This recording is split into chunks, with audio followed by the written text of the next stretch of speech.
ભાવનગર શહેર ભાજપ કાર્યાલય ખાતે 78મા સ્વતંત્ર પર્વ દિવસની ઉજવણી કરવામાં આવી હતી। કાર્યાલયના પટાંગણમાં શહેર પ્રમુખ અભય ચૌહાણના હસ્તે ધ્વજવંદન કાર્યક્રમ યોજાયો હતો। ભાવનગર શહેર ભાજપ કાર્યાલય ખાતે યોજાયેલા ધ્વજવંદન કાર્યક્રમમાં મેયર ભરતભાઈ બારડ પણ ઉપસ્થિત રહ્યા હતા। ત્યારે ભાજપના પૂર્વ પ્રમુખો, પૂર્વ મેયર અને પૂર્વ ચૂંટાયેલા પદાધિકારીઓએ અને કાર્યકર આગેવાનોએ પણ હાજરી આપી હતી અને ધ્વજવંદન કાર્યક્રમની ઉજવણી કરી હતી।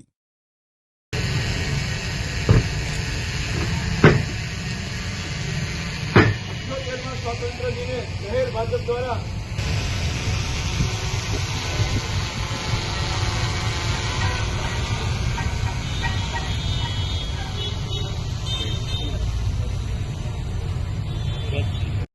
गंगा उच्चल जलधि तरंगा तव शुभ नामे जागे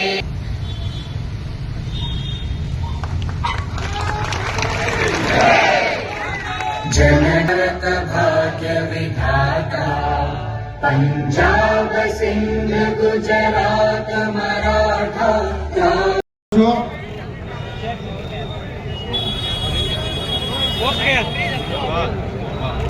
महानगरना कार्यालय खाते आ ध्वजारोहण प्रसंगे अपनी वच्चे उपस्थित भारत माता की वंदे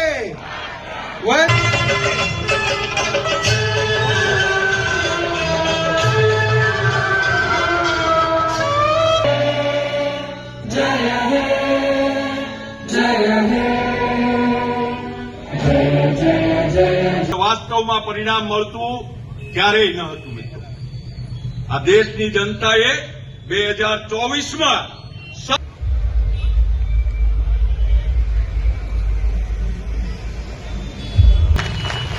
આ નાની સુની વાત નથી। આઝાદીના 77 વર્ષ પછી મેં કીધું એમ લાખ લગાટ 5 દાયકા કરતા વધારે સમય સુધી અનેક પક્ષોની સરકાર રહી હતી મિત્રો, પણ પરિણામ મળ્યા ન હતું। શ્રીઓ સેલ મોરચાના સૌ પદાધિકારી શ્રીઓ તથા ભાવનગરના સૌ